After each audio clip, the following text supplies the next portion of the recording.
Шефот на грчката дипломатија Никос Кодзијас на 30 или 31 август доаѓа во Македонија, јавуваат грчките медиуми, повикувајќи се на високи извори од владата во Атина и додаваат дека со колегата Димитров ќе се разговара за прашањето за името. Од македонското и грчкото Министерство за надворешни работи нема потврда за датумот на посетата, а од МНР додаваат дека средбата е планирана за крајот на месецот. И во пресред на доаѓањето на Кодзијас, светските и регионалните медиуми зачестено пишуваат за проблемот со името.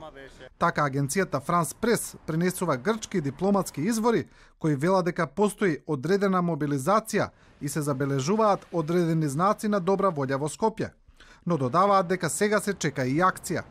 Грчкиот вестник Катимерини во својата анализа пак пишува дека подпишувањето на договорот за добрососедство меѓу Македонија и Бугарија ги ослабнал грчките позиции за спорот за името.